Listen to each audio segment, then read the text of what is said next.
I was reborn, sitting again in that familiar cafe.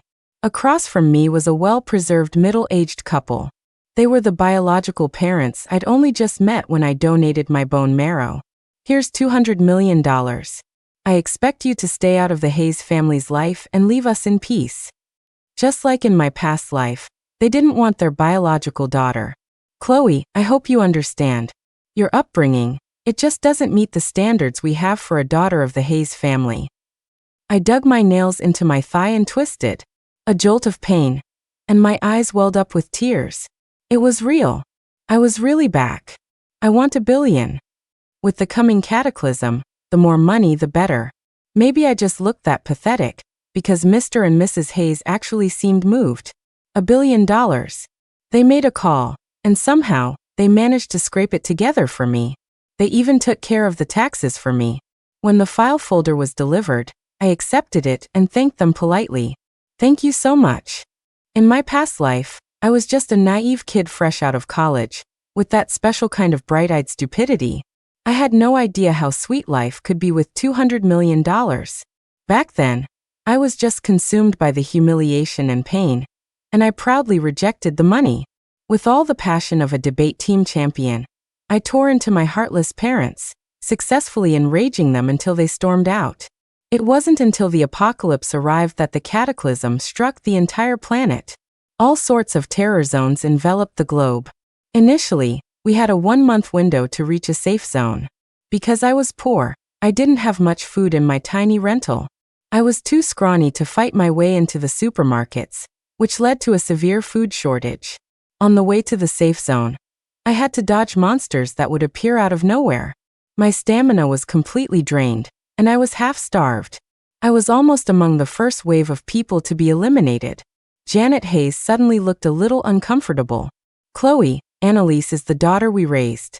She's been engaged to the Holt family for years. We have different expectations for her.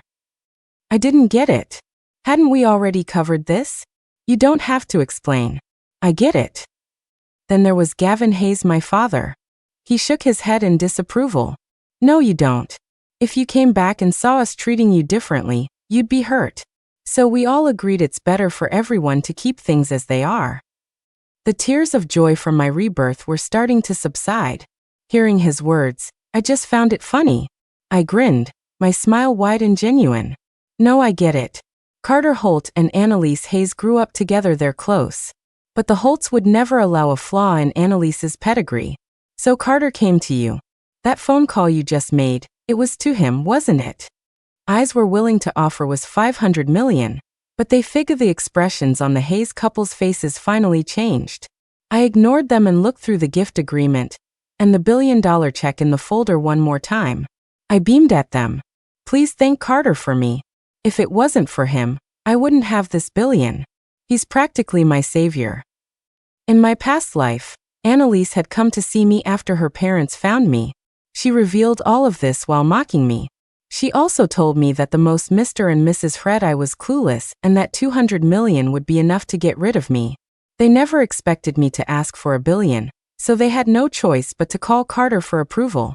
And he agreed so readily. He was the man who would one day rank third on the leaderboards after all. A man who thought big. Ignoring the incredulous stares from the Hayeses, I stood up and left the cafe. I can't stay in New York.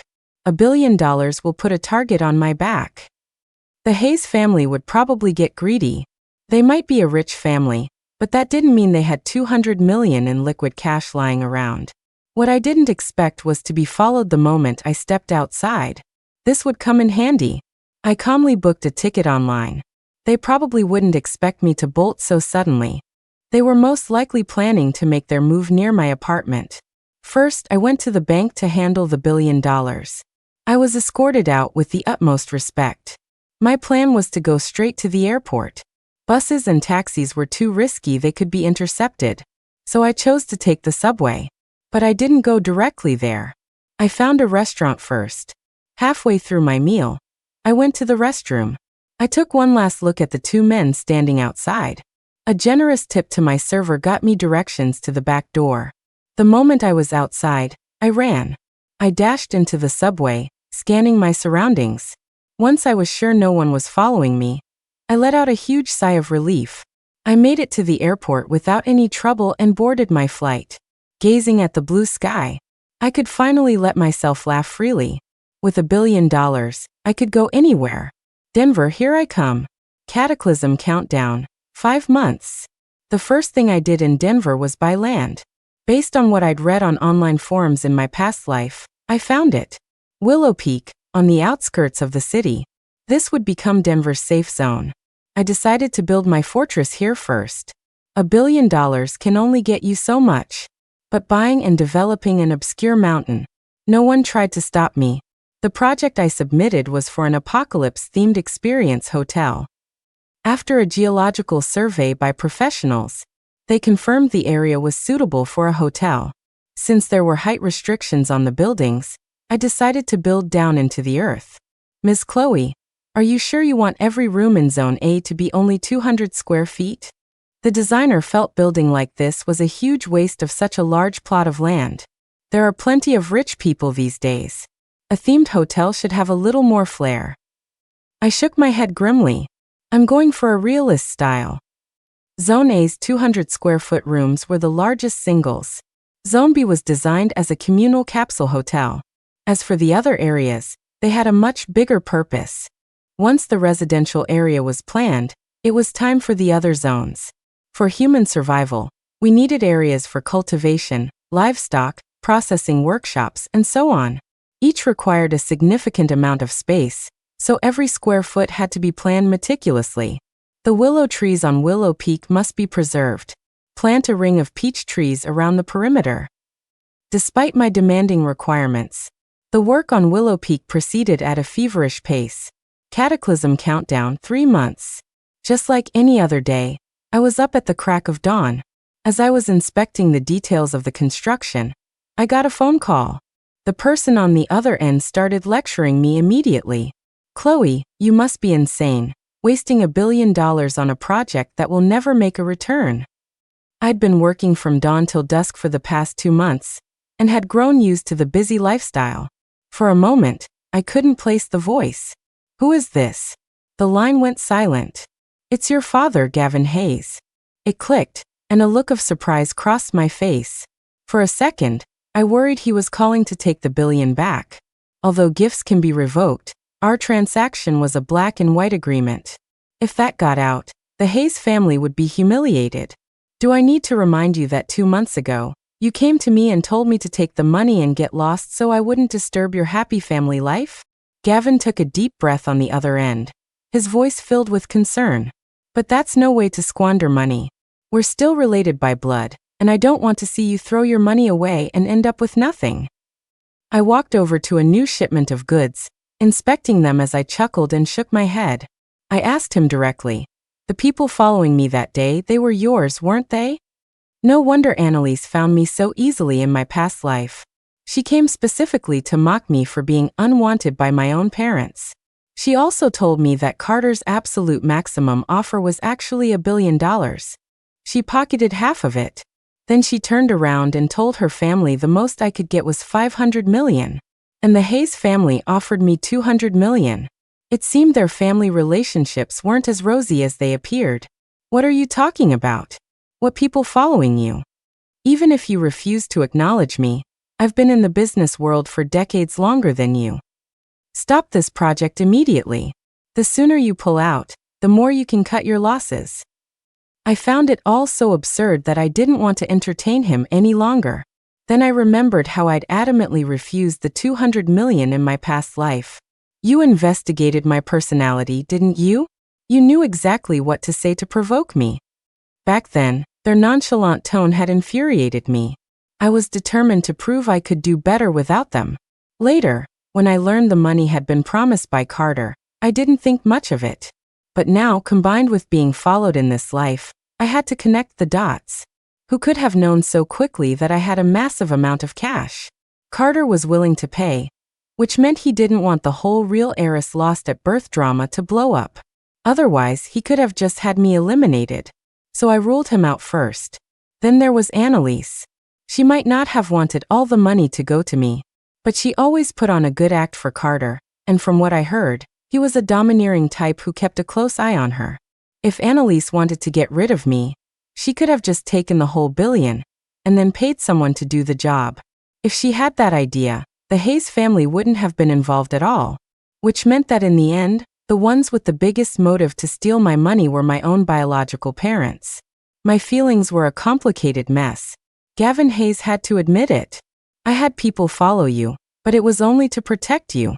You walked out of there with $1 billion. If word got out, all sorts of unsavory characters would have been after you. And of course we looked into you. We're your biological parents, after all. But we absolutely did not try to provoke you on purpose. We were just stating the facts. Perhaps you're overly sensitive, and since we don't know each other well, you misunderstood. He grew more agitated, his tone becoming more self-righteous as he spoke. It was as if my suspicions were some kind of ungrateful insult. Since Gavin had called, he obviously had a goal in mind. Even if I presented proof of their bad intentions, they would just end up calling me overly critical. So I decided to fight fire with fire. Mr. Hayes, I'm a person of professional integrity. You can rest assured that I will never disrupt your family's happiness. No matter who calls to test me, I will keep our secret. So, you can stop probing. I know your family is wealthy and powerful. $1 billion is nothing to you. This theme hotel was a dream of mine. The billion was a windfall anyway, so even if I lose it all, I won't blame anyone, and I certainly won't come bothering you. My tone grew more and more sincere, more and more emotional. Then, before he could respond, I hung up. I casually stuffed the phone into my baggy pants pocket and pointed at the newly arrived projectors. The reviews for this brand aren't great. Swap them out for the best ones. As I planned everything out, I realized $1 billion was more than enough. So for most things, I preferred to get the top-of-the-line models. After the cataclysm, the power grid wouldn't be destroyed. Aside from the shrinking living spaces and countless casualties, everyone just had to enter terror zones to clear instances and get survival resources. However, after the initial month of panic, many people couldn't stand the crowded conditions in the safe zones. All sorts of psychological issues emerged, leading to many suicides. Cataclysm countdown 1 month. The Willow Peak Apocalypse-themed experience hotel went viral. During this time, every time a new section of the hotel was completed, I would hire someone to film it and post the videos online. If possible, I wanted people to start moving in early. And indeed, quite a few online celebrities applied to film on site.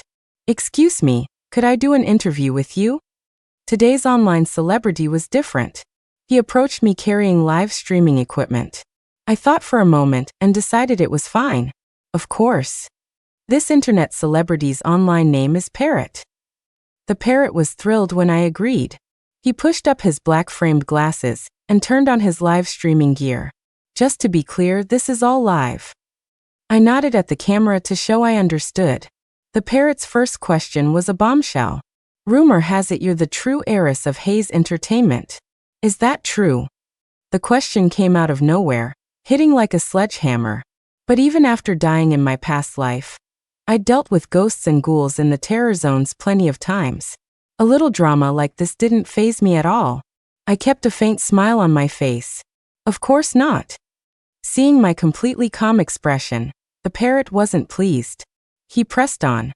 From what I know, you didn't have this kind of money before. Didn't they pay you off to buy your silence and cover up the truth? I responded calmly. If you've looked into me, you should also know I donated bone marrow to the head of Hayes Entertainment.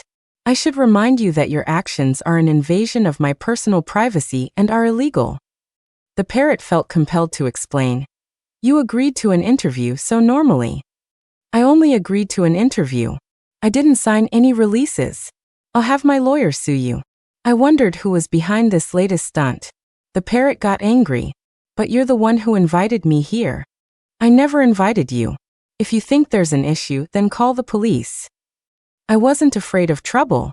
Unlike most wealthy people, my first instinct when things went wrong was to call the cops. You agree to an interview and then pull this stunt? Are you a sore loser? The parrot was furious and was about to shut off his equipment and leave. I waved my hand, and a group of people swarmed him, subduing him in seconds. The parrot was pinned to the ground, his glasses flying off as he struggled. This is false imprisonment. I'm calling the police. I stood in front of his still-running live-stream camera, maintaining my smile. Great. Call them now. In such a hurry to run? Are you planning to edit the footage and fabricate a story? The parrot's followers were only a small fraction of the country. But if an edited video was posted online and damaged Hayes Entertainment's interests, wouldn't that give Gavin Hayes a reason to take back his gift, especially if the parrot insisted I had invited him? In the end, even Carter would probably think I was behind it. After all, Carter was in love with Annalise. Even if he suspected something was off, he wouldn't investigate too deeply. What are you talking about? I don't know what you mean. The parrot panicked. He didn't expect me to be so unaffected. Normally, when he exposed someone's deepest secrets, most people would reveal their true micro-expressions on camera. That was why he had so many followers. Everyone loves to play God and judge others' ugliness.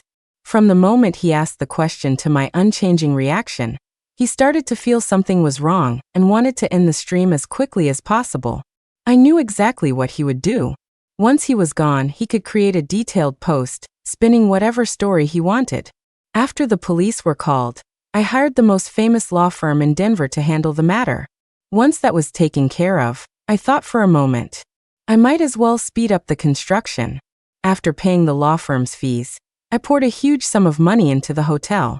In the end, I left myself with only $100,000, just in case the safe zone didn't end up being on Willow Peak. After I'd done all this, I called Gavin Hayes. The money's all gone. Don't bother trying to get it back.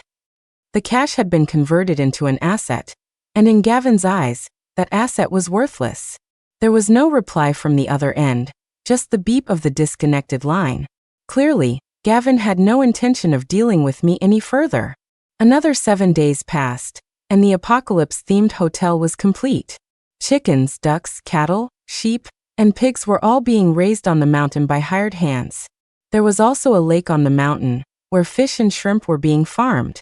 I stood at the floor-to-ceiling window on the 30th floor of Zone A, looking out at the transformed Willow Peak, and smiled with satisfaction. May 25, 2025. The apocalypse arrived, and terror zones covered major regions across the globe. At the same time, everyone in the world heard a voice. The horror survival game is about to launch. All players, please proceed to a safe zone. You have 1 month. Latecomers will be eliminated. Safe zone locations have been released. Please check your mission panel. Private territory detected within the Denver, USA Willow Peak Safe Zone. The owner of this territory will be granted the title Homesteader. Private territory area detected to be excessively large. The Willow Peak Safe Zone will be expanded by 2 times its size. First came confusion, then panic. When they heard the last part, even if they didn't understand the game mechanics yet, everyone knew Denver had hit the jackpot.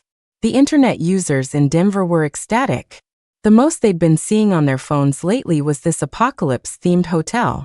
I never expected the game to recognize my hotel's property rights and announce it on the World Channel. I skillfully pulled up my mission panel and saw the first task. Reach the safe zone completed. The second task. Please name this territory. I thought of all my hard work over the past few months. Homestead. Naming successful. Homestead management system is now online. Homesteader, please review. My eyes immediately fell on the Set Rules option. I quickly pulled it up. Next to the rules, I found a small question mark icon. I could only set one rule for now. The rules were categorized into hotel security and the homesteader's personal safety. The hotel already had one default rule. Others could only enter this private territory with my permission. The expansion of the Willow Peak Safe Zone meant my land didn't take up space meant for the public. Instead, my territory was an addition, making the Denver Safe Zone larger than any other. My huge gamble had paid off. World Channel. The private territory homestead in the Denver Willow Peak Safe Zone has been successfully named. 190 people have arrived at the Willow Peak Safe Zone. These 190 individuals have received beta access. Meanwhile, in New York, at the Holt estate, Carter Holt heard the system announcement on the World Channel, and took note of Willow Peak again. He remembered Annalise mentioning the place several times recently. Each time, she was belittling Chloe for being short-sighted and wasting money. Now the tables had turned. Her hotel might not be making money, but it had given her a huge advantage when the crisis hit. Beta access, that sounded like a chance to get into the game early. Chloe might not be able to hold on to such a huge prize by herself, but the game was a different story. This person probably wouldn't be so easy to control. He abandoned the idea of seizing it and gave his assistant a task. Gather supplies and assemble a team. We're going to the Mount Providence safe zone to get a head start. Also, notify everyone that our people will remain in the city for 10 days. Anyone who doesn't want to stay should resign now. Those willing to follow can bring their families. He looked at his mission panel and decided to trust the miracle unfolding before him. If the world really was descending into chaos, the resources he controlled were an advantage. All he needed to do was act before others were willing to believe. That way, he could seize the initiative. Compared to the average person who spends a lifetime earning enough for one house, he could afford the risk. So even if this so-called game was resolved, the worst that could happen was a decrease in his assets. But if the game proved to be an unstoppable reality, he, like Chloe, would be a huge step ahead of everyone else. All over the world, key figures began to move. But I was already in the beta instance. The Lost Building now open. Current entrance, 190. This is a single-player instance. Rewards will be based on your score. There are no deaths in the beta. All interpretations are up to the system. At Lee Tun Hope Elementary School, children have been dying one after another. You are a journalism intern. You've always admired investigative reporters, believing that only by investigating on site can you find the truth amid the noise. The words flashed through my mind. When I opened my eyes again, I was in the back row of a long-distance bus. I could hear an old man's rattling cough and a child's crying from the front. The bus smelled awful. A mix of musty air conditioning, gasoline, and the sour stench of vomit. I quietly slid open the window, only to be hit with a wave of hot air. The breeze was better left outside. I opened the black backpack in my lap. Inside was a change of clothes, a bag of green-skinned oranges, a flip phone, and in a hidden pocket over $500 in cash, a non-chip bank card, and an ID. Without a second thought, I peeled an orange. Just as I expected from a green orange, the sourness made my face twist. Thankfully, the fresh scent of the peel helped ease my dizziness and nausea. I automatically offered an orange to the person next to me. After a bit of small talk, I found out where Lee Tun was. I got off at the North Bus Station, took a three-wheeled taxi to the local short-distance station. After a flurry of activity, I finally got on the bus to Lee Tun before 4 p.m. The first thing I saw when I got off was a bridge. It was a covered bridge, common in the southern countryside. Its red painted wood faded to a dull gray. Thick reeds grew along the riverbank. On the muddy ground in front of the reeds were small, red plastic cups filled with a translucent, orange-red liquid. 2 cups and a bowl of rice, with incense sticks stuck in the rice. The smoke from the incense curled upwards, already half burned. Every few feet, I saw the same setup. All of them were facing the elementary school across the river. In the center of the wooden-covered bridge, there was a shrine with a statue of Guanyin. Several children were inside the bridge. When I entered, I saw them picking at the wax on the altar. The candle had long since been extinguished, leaving only a small stub. I understood. No child can resist the urge to play with fire. Noticing my arrival, they all stared at me with wide, round eyes. They were so small and thin that their eyes looked especially large and dark. Good. Since we've made eye contact, I choose you guys. I walked up and asked, shouldn't you be in school? The children remained silent, just staring at me. Most kids are like that, easily shy. Except for a little girl with short hair sitting on a prayer cushion. She spoke up. Someone died, so we don't have school. I heard the new school moved to the village entrance. The other kids are having class at the village office. She mumbled on for a while. Then she asked me, are you going to the old school? I can take you. I didn't refuse and readily agreed. Sure. The little girl was delighted and hopped up, leading the way. Just as I was about to follow, one of the other children burst into tears. "Mom!" He wailed like a chainsaw, mumbling something incoherently. I turned back in surprise to see the little boy had run right out of his sandals. The other children scattered like frightened mice. This sudden turn of events didn't shake my resolve. This was a terror zone. Anything could happen.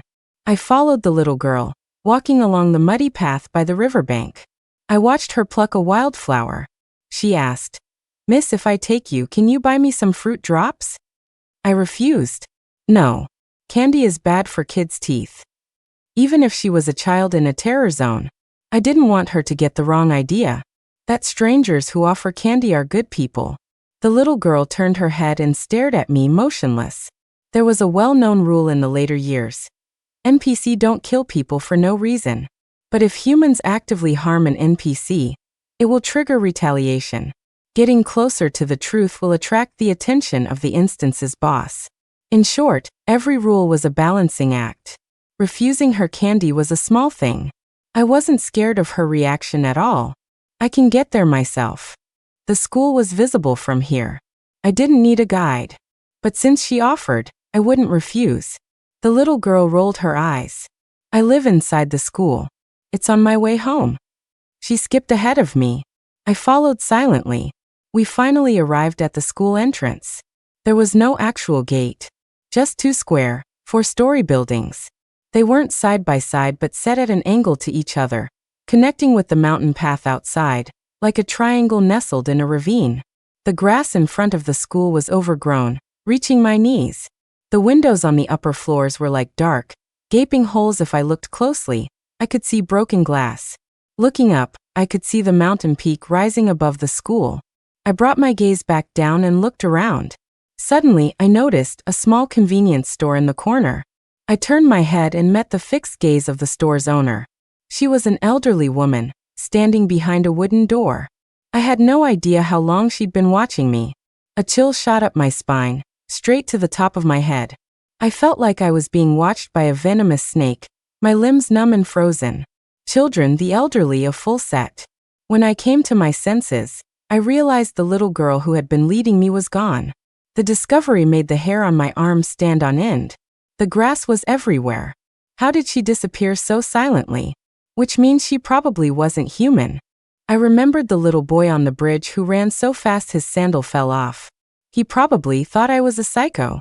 To a child, a stranger muttering to themselves is much scarier than any ghost. While I was busy piecing together evidence from my memories, a soft voice asked from behind me, "Miss, are you looking for someone?" I reminded myself. The investigation has just started. A jump scare from behind won't happen this early. I took a deep breath and turned around. A mountain breeze sprang up. It gently brushed past the person, lifting her shoulder-length hair and rustling her pristine white dress. I smelled a faint scent of water, of clean soap, quiet fresh. That was my first impression of the person before me. "Hello." I sighed in relief, feeling a bit ashamed of my cowardice. I'd been through dozens, or at least a dozen, terror zones. And here I was, getting scared in an instance where you can't even die. She seemed confused but replied, "Hello." I recovered quickly. "I'm here to sketch. Would it be okay if I looked around?" She nodded. "Of course. But why did you come here? Have you been here before?" Lying to the characters in a zone isn't a good idea. But being too honest isn't great either. I chose to tell mostly the truth. "No, I haven't. I heard the wooden-covered bridge here is very unique. I was just looking at it for a while, and it seemed perfect for a painting." It must have been a long time since she'd seen an outsider. She seemed quite welcoming. She told me her name was Ms. Wynn, and she wasn't from Litun. Her hometown was 4 villages further up from Litun. It had a beautiful name, Windridge Township. With Ms. Wynn's help, I also met the old woman from the convenience store. The grandma had a daughter named Lily, who was 15 this year. She didn't talk much and always sat in a corner, lost in thought. Her long hair fell around her like a curtain, separating her from everyone else. The old school building had been abandoned for some time. Dust covered everything in the unused areas. Ms. Wynn's dorm room only had a single bed, so she told me to sleep with Lily for the night. To avoid being busy late at night, I went to bed at 7. Sleep is precious in an instance. Instances with no set end date can drag on for a long time, so you have to be prepared for a long haul. Accidents can happen at any time. Someone might suddenly appear, or you might have a sudden dream. Either can be too much for a fragile human to bear. In the middle of the night, I suddenly felt like I couldn't breathe. My eyes shot open. I tried to get up, but my body wouldn't move. Through the wooden door, I heard a girl crying, and a young boy's cursing. Zeke, let's just stop. Why stop? It's her fault for snitching. If it wasn't for her, the cops would never have come looking for us. I didn't even do it, so why blame me? I got a beating from my dad when I got home because of her. Whatever, I'm out. A clatter of footsteps running away. I heard a stool being kicked over. The boy named Zeke cursed angrily, then said in frustration, "Drag her up to Partridge Mountain. No one will find her there." The sound of something being dragged started. Lying on the bed, I suddenly realized what was about to happen and struggled with all my might to get up, just like every time I'd had sleep paralysis before, chanting over and over, "I need to wake up." I couldn't move. I couldn't save her. Suddenly, the sound of a door opening interrupted the boy's activity. An old woman's voice, thick with a local accent, demanded, "What are you doing?" Zeke cursed angrily. "Archie, didn't you say this old hag went up the mountain to pick tea?" Usually, when farmers went to work in the mountains, they'd pack a lunch to save time going back and forth. A conflict erupted outside. The sounds of shouting and fighting grew louder. Suddenly, all the noise stopped. A long silence. Haha. Rapid, panicked breathing sounded right next to my ear. My vision flipped.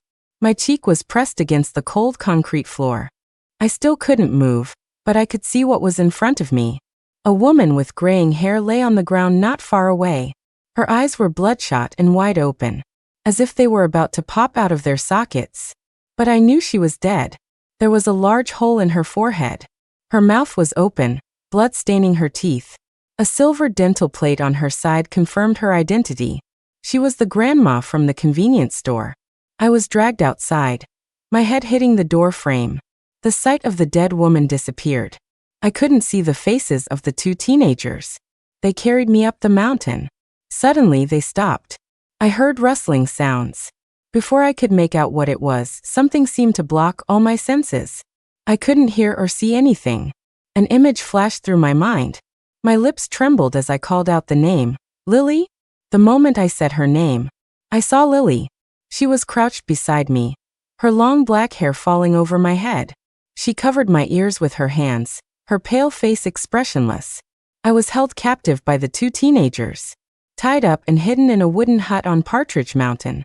Through a crack in the door, I saw thick smoke rising from the direction of the school. Lily remained on my back the whole time. I heard her broken sobs. On the 7th day, my hearing suddenly returned. Through the locked wooden door, I heard Zeke say, "Bro, give me $10, or I'll kill her before I let you have a turn." Those words froze me to the spot. Even after all the terror zones I'd been through, I felt a chill run through my entire body. If I could hear, did that mean I could move? I tried to struggle and felt the ropes chafe against my skin. I looked around the hut. It was a shed for watching over crops. A wooden scabbard was nailed to the back of the door, holding a rusty machete. But my first target wasn't the machete, it was the hoe leaning against the door. The ropes broke, and I pushed myself up from the floor. The sound of a lock turning came from outside. I grimly took the machete from the door. The door was pushed open. Just as I raised the machete to strike, someone grabbed my wrist. My body was no longer under my control. I knocked the person who entered to the ground and ran outside without looking back. I didn't get far before I fell. Someone rushed over and started punching and kicking me. A kick landed on my face, and I grabbed a rock and smashed it against my attacker. After a scream of pain, they went berserk. The hard rock smashed against my head. My vision began to fade. Splash.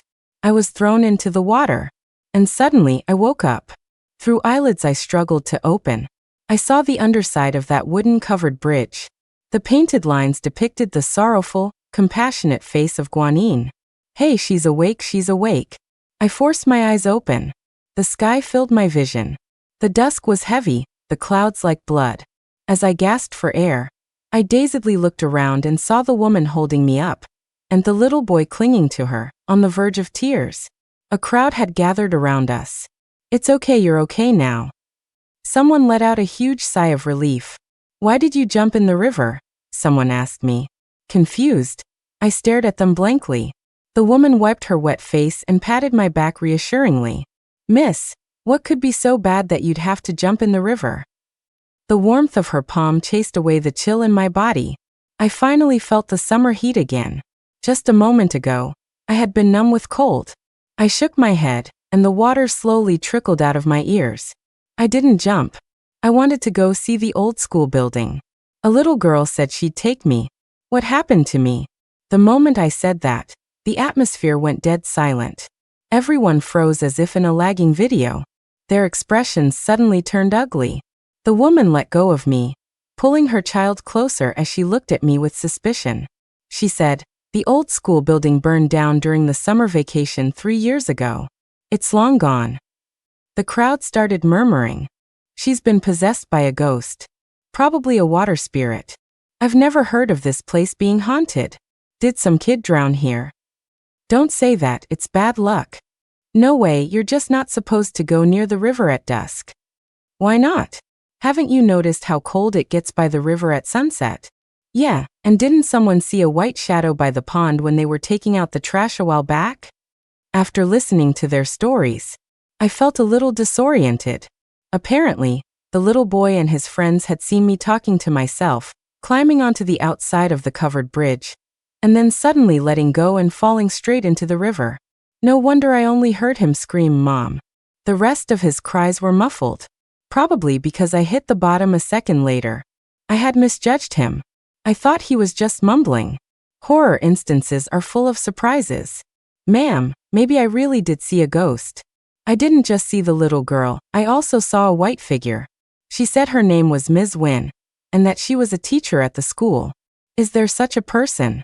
The lively crowd fell silent once again. Their faces were filled with terror. There was, but she's been missing for a while. The woman felt a shiver run down her spine and rubbed her arms. That also happened 3 years ago. They still haven't found her. "Little miss, you're not a cop, are you?" I noticed the others tense up. Clearly they knew something. I didn't dare admit I was an intern reporter, worried I'd face a village of villains if I told the truth. Faced with the woman's question, I could only force a calm smile. "With these skinny arms and legs?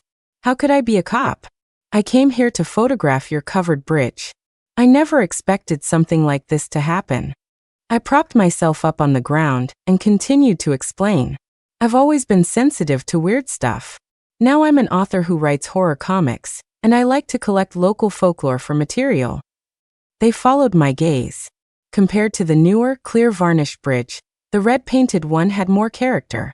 But under the heavy, oppressive evening clouds, the lonely bridge was filled with a whistling wind, the hanging ornaments clinking together. And I locked eyes with a little girl squatting in the square space behind and below the shrine. A short, black bob haircut. A pale little face with no expression at all. I shivered and, despite the danger, joked. "For example, right now, I can see a little girl squatting over there, watching us." The moment I said that, everyone's face turned pale. The mood for spectating vanished. People started heading home.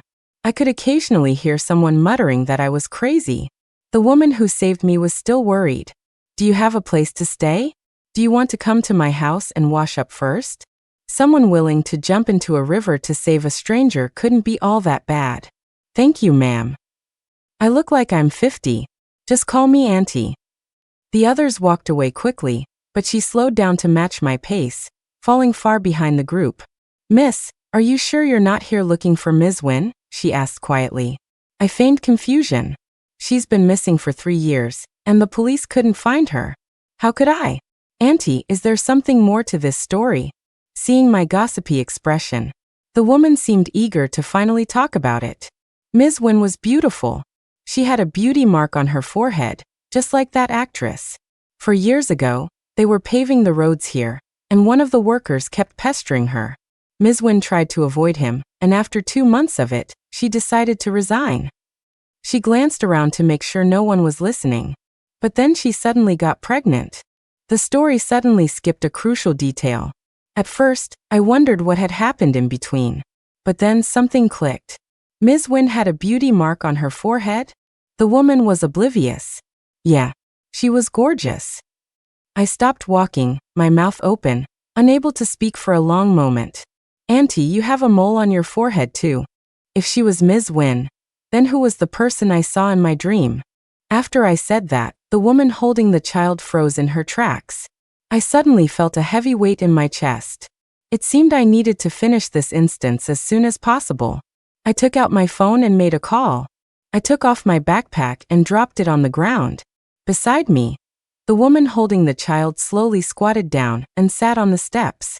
She looked dazed, as if she couldn't understand why she had forgotten who she was. Ms. Wynne, I heard a lot of children died at the school? I still remembered the purpose of my current identity. Ms. Wynne patted the little boy in her arms, comforting him. After the old school burned down, it was rebuilt on the same site.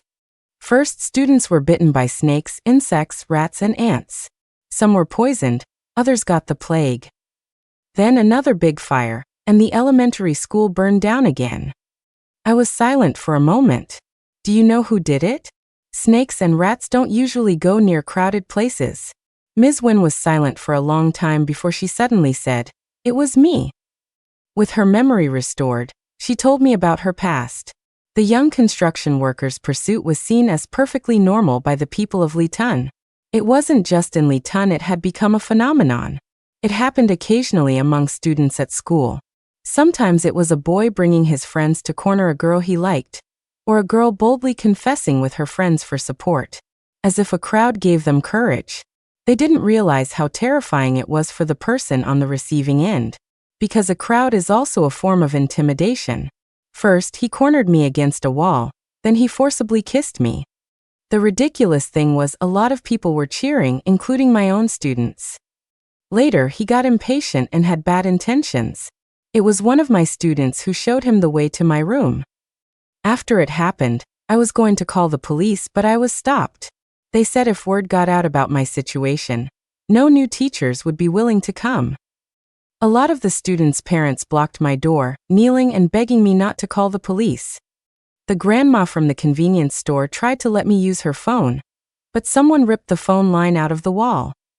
After that, I took some medicine in front of the Bodhisattva statue and had a miscarriage.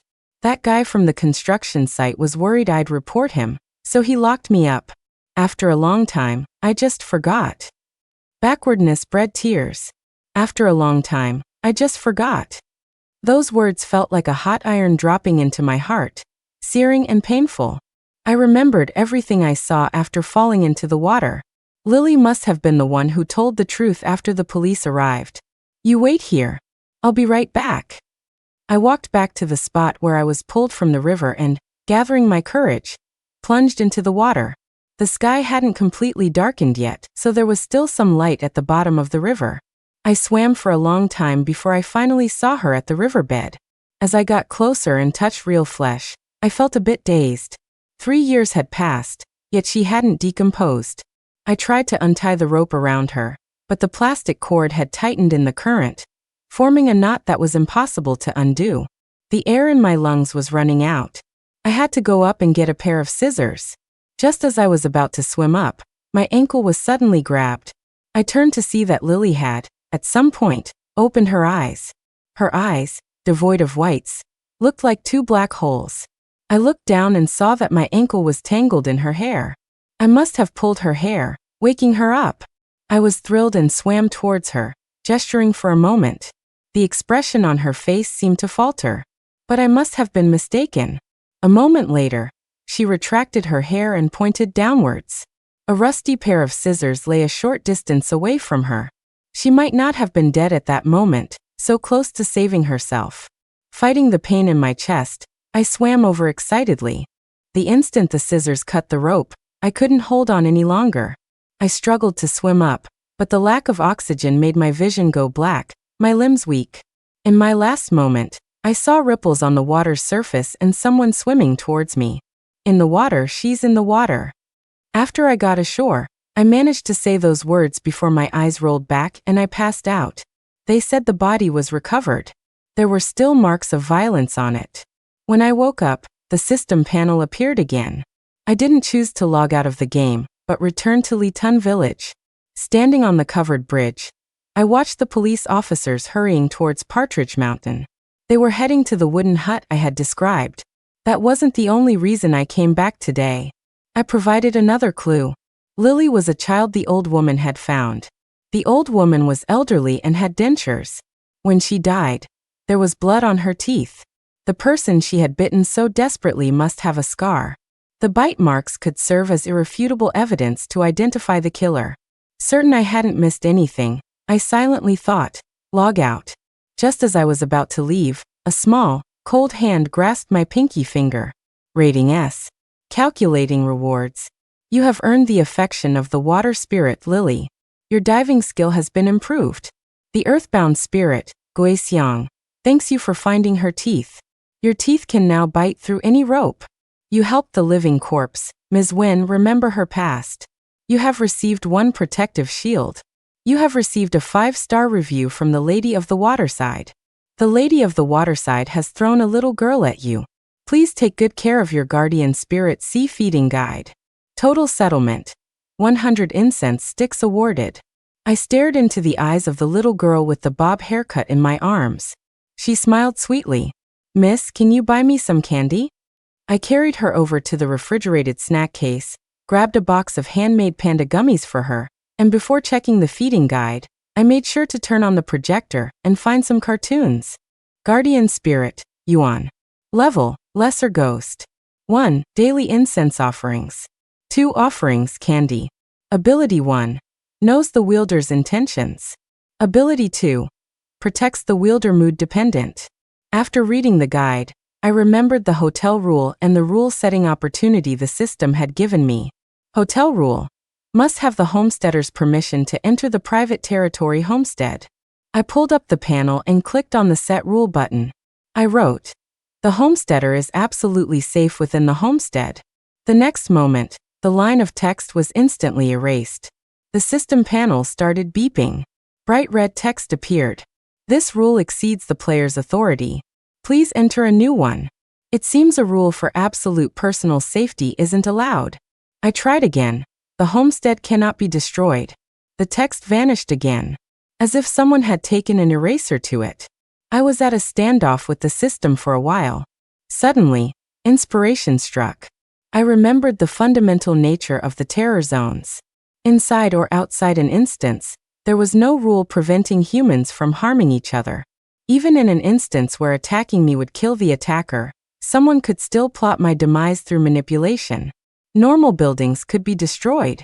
The only thing that couldn't be eliminated by human hands were ghosts. Only a door controlled by a ghost would be impossible for a human to open. I stared at the system panel for a long time, then looked over at the little girl nibbling on a gummy. Finally, I wrote, to stay at the hotel, one must offer incense to Yuan. This time, not a single word disappeared. Beside me, Yuan seemed to sense something and looked over at me. I smiled back at her. Everyone who completes a mission gets incense. They can only enter the hotel grounds with my permission. By making offerings to Yuan, they not only receive her protection but must also abide by her rules. If she rejects someone's incense, their offering will fail, they won't pass the initial screening, and Yuan will expel them from the territory.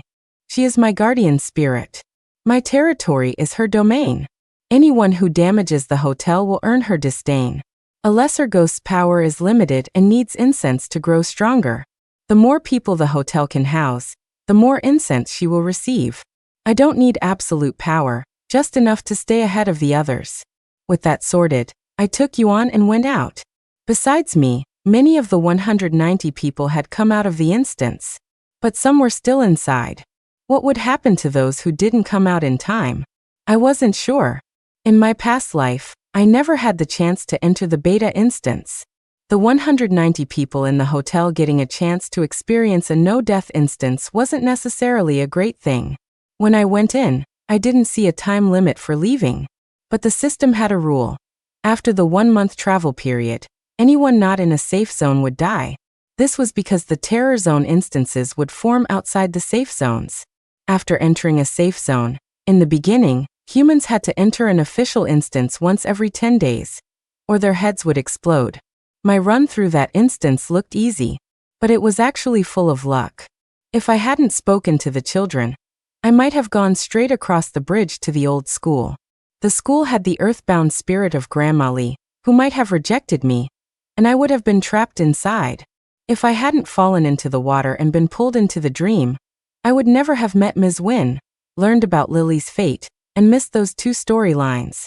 If I had managed to escape the old school, I would have found a place to rest, completely unaware of the evil faction in the village. If I had been lucky enough not to be captured by the evil faction, I would have gone to the new school. But with the old school burned down, I would have lost the chance to look at old records. The highest rating for any instance is SSS. I only got an S. There were 4 reasons. 1. I don't know how Ms. Wynne died. 2. I don't know who the Lady of the Waterside is. 3. Yuan's identity is unknown. 4. I don't know why the instance was called the Lost Building. For all these reasons, I missed out on a triple S rating. After reviewing everything, I carried Yuan into the first-floor conference room. The people I had summoned were looking at me impatiently. Miss Chloe, is there something you needed to see us about? They weren't my employees. This place was fully automated. I had thought long and hard about hiring and decided to wait until people accepted that the apocalypse was real. But now the system had a map of my hotel. It would alert me if anything went wrong, and I could fix it by paying a certain amount of incense. My gaze shifted to the person who spoke, then swept over the others with their various expressions. The system should have notified you that the hotel's rules have been set. I'm here to collect rent. At that, they all went ballistic. Didn't we already pay for our stay? Why are you charging us again? I calmly placed the signed agreement on the table. They were the ones who insisted on this experience, so I had to lay down the rules beforehand. The accommodation fee only covered a limited number of days, and that time had long since passed. So right now, every single person here owed me back rent. But I was willing to let that part slide. As for the agreement, it was a liability waiver. All their angry words were choked back by the agreement I presented. But they shamelessly stayed put, clearly planning to freeload. I was just about to see what Yuan could do. Someone pushed through the crowd. Who's Yuan and how do we make an offering? The man who stepped forward was in his early 20s. He swallowed hard and looked at the little girl on the table. Is it her? A bead of sweat rolled down his forehead. The entire conference room fell silent, the only sound being Yuan chewing on her gummies. Everyone's attention was once again drawn to Yuan. Only now did they realize the little girl had been staring at them the whole time. Her dark eyes hadn't seemed to blink once. Seeing that no one was arguing, I sighed in relief. I took out the incense burner from the Guardian Spirit accessory set and placed it on the table, right in front of Yuan. I was happy someone was willing to cooperate. I explained the situation with great patience. You can withdraw incense from the system, and it will appear in your inventory. You can offer it however you like, just place it in the burner. As long as you have a clear conscience, just think of her as a cashier. No need to be afraid. For some reason, the fear in the young man's eyes only grew stronger. I thought for a moment and decided to comfort him. Since you're the first one to pay, I can give you a small discount. For the underground levels of Zone B, 1 incense stick gets you 10 days. For the above ground levels of Zone B, 2 sticks for 10 days. No matter which you choose, you can stay for 15 days. Hearing there was a discount, the young man surprisingly calmed down. He quickly navigated the system panel. He took out an incense stick and met Yuan's gaze. His hand started shaking again. I took out a small dinosaur-shaped lighter and stepped forward to help him light it. The young man mustered his courage and approached Yuan, holding the incense stick, but he just couldn't bring himself to bow. Seeing him standing there, sweating bullets, I had to comfort him again. Don't overthink it. Imagine the terror zones are a haunted house. This is the cashier assigned by the haunted house. The young man. Oh, right. He didn't bow, just placed the incense in the burner. I looked at the incense and confirming it hadn't broken, sighed in relief. That's it. When you get back to your room, you can watch some horror movies to get used to it. Meals will be provided at specific times. The young man hesitated. Do we have to pay for meals? I shook my head.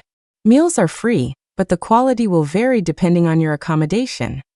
The young man relaxed and stepped aside to let others through.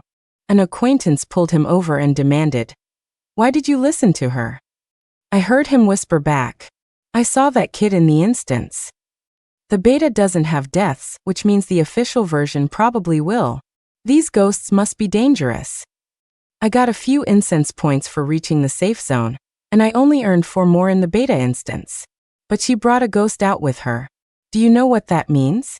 He didn't wait for his friend's reply and kept going. It means she's powerful. And I suspect there's an Easter egg hidden in this hotel. She knows a lot. I think she knew this was coming all along but couldn't say anything. If you get on her bad side, it definitely won't end well for you. I marveled at the number of smart people in the world. I kept a smile on my face the whole time, waiting for the others to pay, as if I hadn't heard a thing. Once one person paid, it was like a domino effect. My rent collection went surprisingly smoothly. In the end, I could only mutter with a hint of regret. I was waiting to make an example of someone, but I didn't expect it to be this easy. Hearing my words, the crowd looked at me in horror. I straightened my expression. The basic rules will be updated in the hotel system. I expect you to follow them. If you don't, that's fine too. If you break anything, you'll pay for it with incense. Yuan will collect the debt on my behalf. No incense, then you'll pay with your life. After I finished, I put away the incense burner. I picked up Yuan and walked towards the elevator in the conference room. I turned around, stood still, and smiled sweetly at the shaken group. In some ways, I wasn't like them. After being reborn, there wasn't much difference between me and Yuan. June 25, 2025. The World Channel announcement sounded again. Welcome players to the safe zones. Players must enter an instance before 12 a.m. on June 27th. Latecomers will have their heads explode. Players, please settle into the safe zones as soon as possible. Instances have been generated. The forum function is now online. While everyone else was either breaking down, exploring, or getting settled, I spent 50 incense points to buy a ceramic doll of Yuan and an offering burner, then pulled up the hotel map and clicked Distribute Evenly. After settling in, all the residents of the Homestead Hotel suddenly found a small shrine, about the size of a blind box, in their rooms. Shortly after, a notice appeared on the hotel's bulletin board. Do not damage the owner's private property, see compensation list. Yuan's shrine is the hotel's QR code for rent renewal. Residents may pay at their convenience. There are Easter eggs in the hotel. Residents are encouraged to explore and figure them out on their own. The owner is not responsible for providing answers. Homestead 10-day menu, a la carte price list. The owner accepts instance items for pawn. If needed, please inform Yuan. The owner may not be available.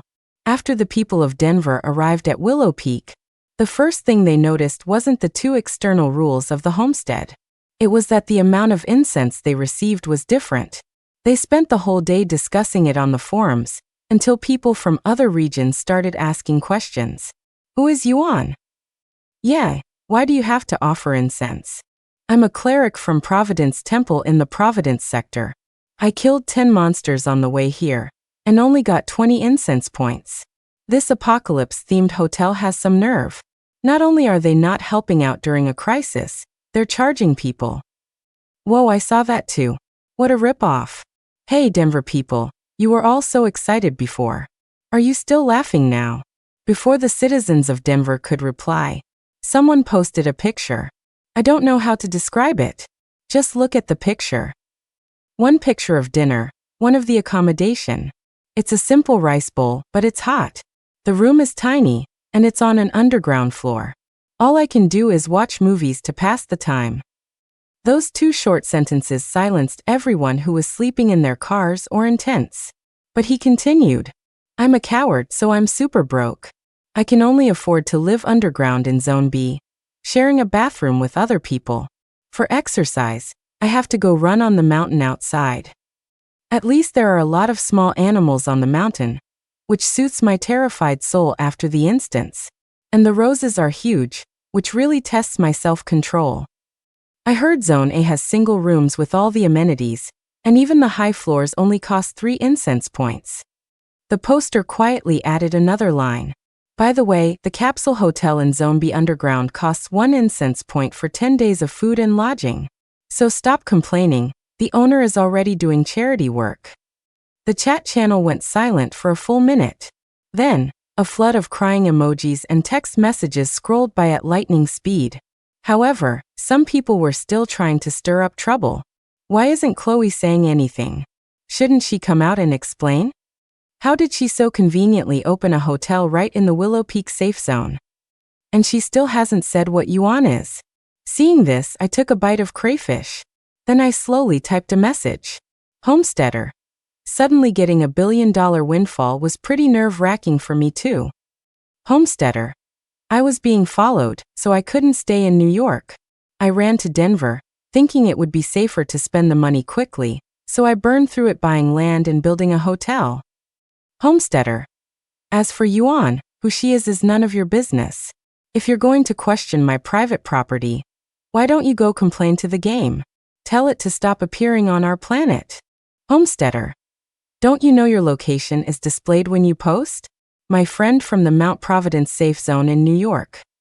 Ignoring the flood of new messages, I closed the system panel and focused on feeding Yuan. Yuan rarely spoke. Often, I'd turn around and she'd be gone. Suddenly, she stopped eating and tilted her head, listening intently. Sister, someone is cursing you. Do you want me to curse them back for you? Her dark eyes were completely serious. I shook my head. No need. Because I had already decided to deal with them myself. They had brought me $1 billion. I didn't want to hold a grudge. But it seemed they weren't going to let me go. I didn't want to leave any loose ends. After a bit of searching, I found the instance they had chosen in my past life. Before entering, I glanced at the total number of people currently in the instance, and sighed at the number of pretentious people everywhere. I put down my crayfish and silently entered the instance. Instance, the extra person. Number of players, 13. Activation conditions met. Teleporting. Players must identify all extra people by voting within 7 days. Note. You can vote every day. Failure to complete the mission within 7 days will result in players falling to their deaths. I opened my eyes, and my surroundings had completely changed. A tiny rented room. Anime posters couldn't hide the mottled walls. The smell of instant noodles mixed with the musty scent of dampness. I had no memories of my current character. To avoid any issues related to my identity during the investigation, I searched the entire room and found all the information about my character. My name was the same, and my identity was a socially anxious shut-in. There was also a diary. I read it from beginning to end. The general gist was, I really want to make friends, but the guy next door is cold and aloof and never talks to anyone. With that confirmed, I pushed open my door. Surprisingly, the person next door was also coming out. Our eyes met, and we stood there in silence. It was Carter Holt. Carter recognized me. Miss Chloe, do you know the people who live here? I was confused. Doesn't this belong to you? Carter gently pushed up his glasses.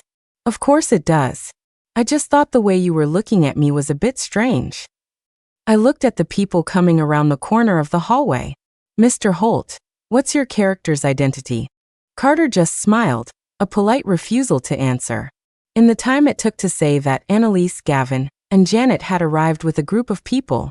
Janet scowled the moment she saw me. What are you doing here? I replied. You never said you booked this whole instance. Gavin didn't like my tone and snapped. Is that how you talk to your elders? Facing their scrutiny, my lips twitched. With my mouth. How else was I supposed to talk? With my feet? For some reason, my answer only made Gavin and Janet angrier. Annalise tactfully smoothed things over. Dad, Mom, let's go look around first and get our bearings. As the fake heiress, she knew how to get under people's skin. She didn't even glance at me. After placating her parents, she looped her arm through Carter's and started talking to him. However, she didn't know that someone who had just received $1 billion doesn't have much of a temper. My heart was as calm as a monk in a temple.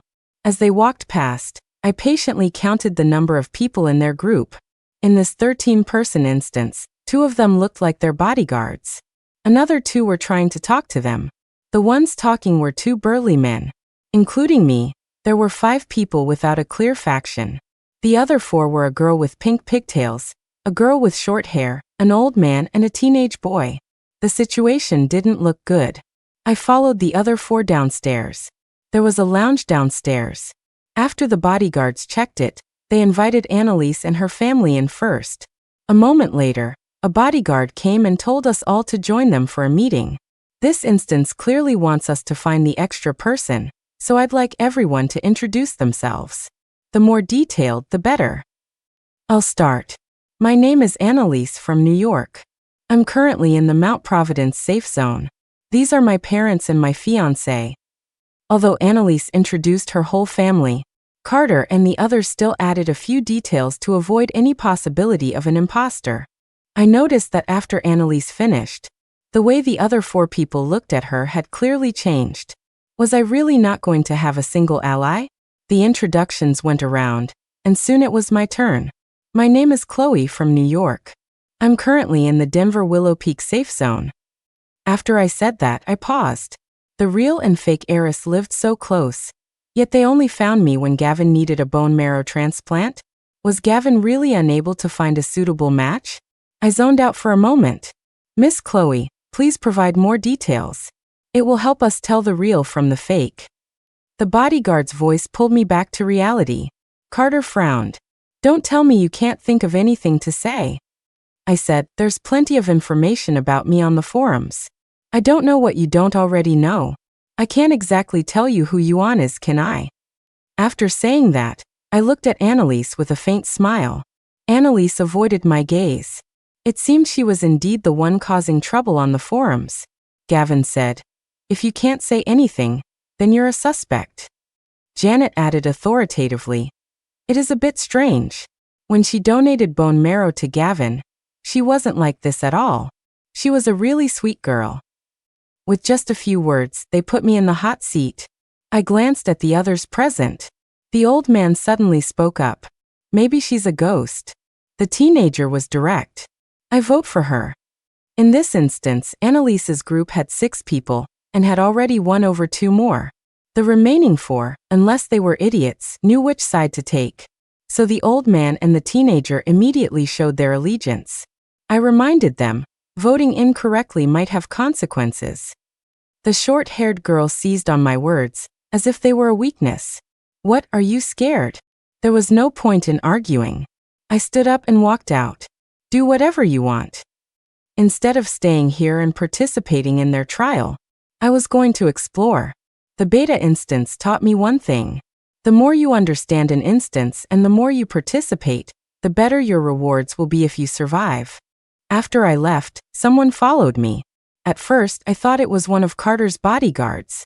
But when I turned around, it was the girl with pink pigtails. She grinned and, like a total social butterfly, sidled up to me. Hey girl. My name's Autumn. Can I tag along? I nodded, not minding the company. Why did you come out? Not sticking with them. To avoid misjudging her, I decided to feel her out. Her face was full of disgust. Ugh, I'm not hanging out with a bunch of shady old snakes. That Mr. Hayes you donated to? I heard him and his wife talking about killing you so they could take control of your hotel. I didn't expect her to be so blunt and say everything. I asked her, don't you want to try? She shook her head and stared at me for a moment.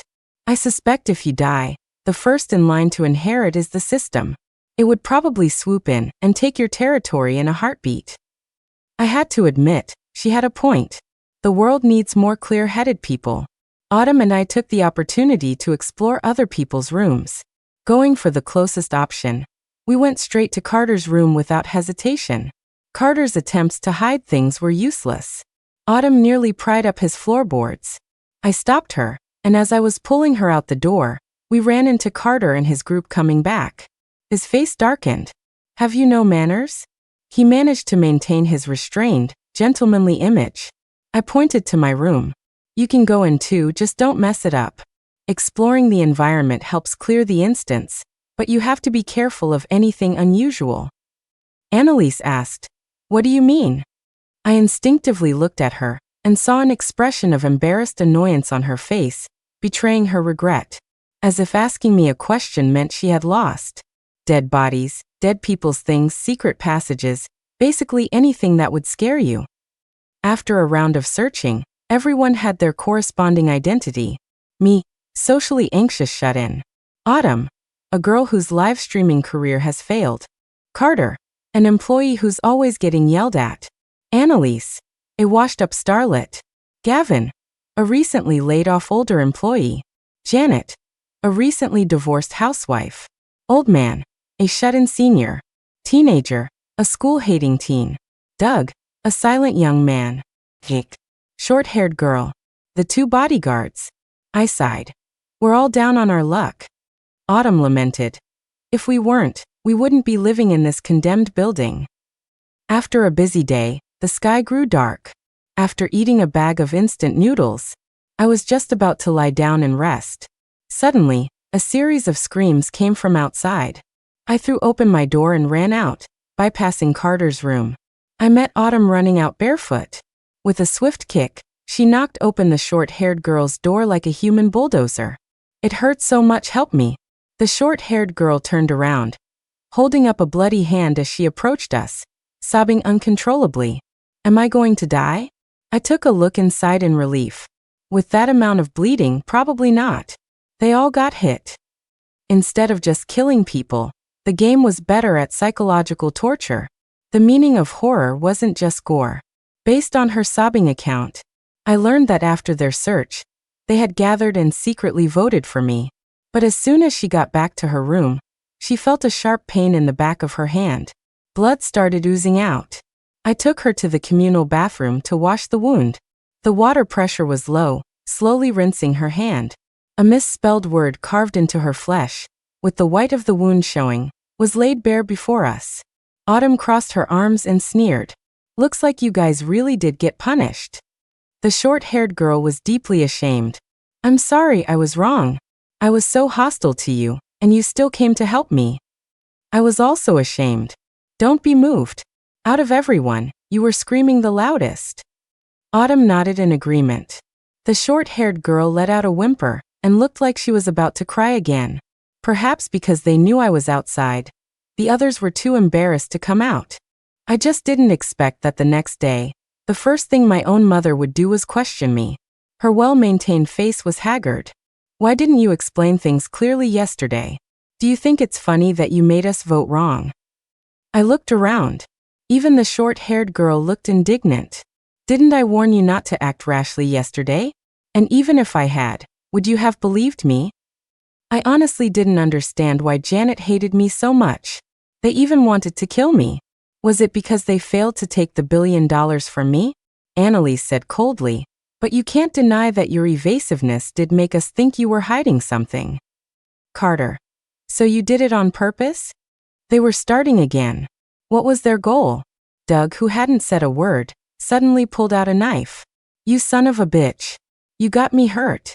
I was slightly startled, with no time to react. But I had a protective shield, so I wasn't too scared. It just felt like a waste to use the shield here. Before I could dodge, someone grabbed my arms from behind. Doug charged at me with a twisted grin and plunged the knife into my stomach. The person behind me let go.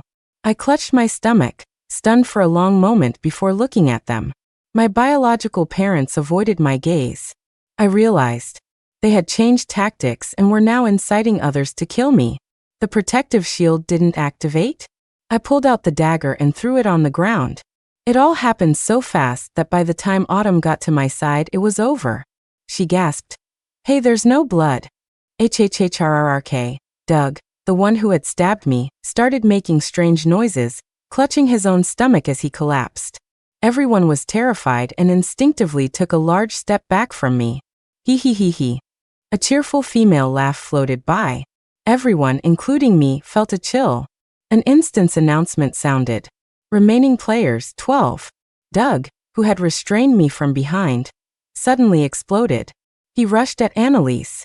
Didn't you say her little ghost could only collect money? It seemed he mistakenly thought Yuan had helped me. Carter's bodyguards weren't just for show, they immediately took him down. Annalise's face went through several changes. Terrified by the scene, she immediately teared up. It has nothing to do with me. I don't know anything. Carter stepped forward. It seems Miss Chloe is quite capable. You must have known how to clear this instance all along, right? Why don't you tell us, and I'll be sure to reward you handsomely when we get out. The strange scene made the others who had isolated me become fearful of me. Probably thinking I was powerful, they chose to believe Carter's conclusion and looked at me expectantly. I suppressed my own confusion. I won't know the answer until the last day. I had a clue, but I couldn't be sure. But no one was willing to believe me. Carter's eyes turned cold. Miss Chloe, are you resentful that we didn't save you? Annalise pursed her lips. You already killed someone. There's no need to hold a grudge against us. Gavin, hurry up and tell us. If you want to come home, you can transfer regions when this is over. You can come back. Janet softened her tone. Chloe, just be good and listen. If you're angry, take it out on us. There are so many other lives at stake here. I remained silent, quietly looking at Doug's body on the floor. Fortunately, his corpse served as a deterrent, so they didn't dare do anything else. Autumn couldn't take it anymore. What is wrong with you people? You just failed to kill her, and now you're trying to guilt-trip her. The short-haired girl shot back.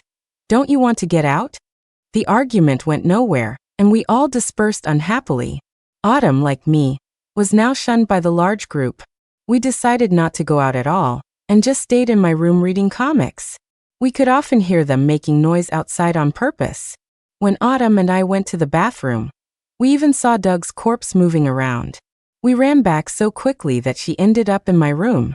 That night, we heard the short-haired girl screaming for help. The next day, no one died. The third day, no one died. But they suspected someone was hiding somewhere.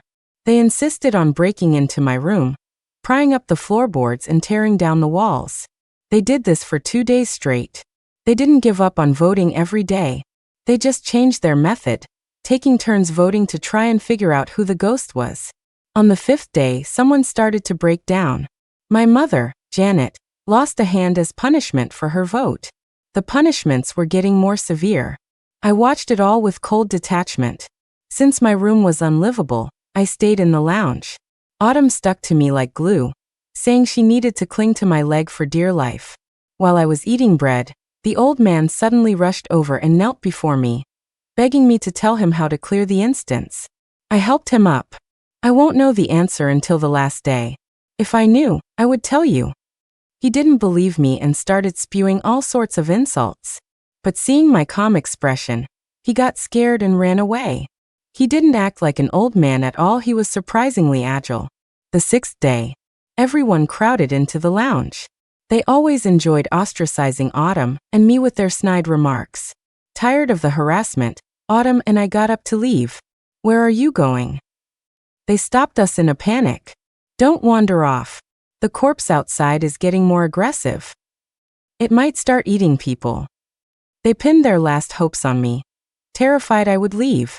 They were so focused on me that they didn't notice Jake glaring at them every time they mentioned Doug. Annalise couldn't stand it. Don't run around at a critical time. If something happens, you'll just cause trouble for everyone. Jake exploded. You're the trouble. Goody. It's all your fault. Justi. He lunged at Annalise in a frenzy, stabbing her in the neck again and again. Everyone stared in shock, too stunned to even scream. Before the old man could clutch his heart and start wailing, a torrent of blood suddenly sprayed from Jake's neck, drenching the old man's face. Annalise clutched her neck, covered in blood that wasn't hers, and sobbed hysterically. He he he he. As if cheering in celebration. The woman's laughter echoed in our ears. Closer than last time. An instance announcement sounded. Remaining players, 11.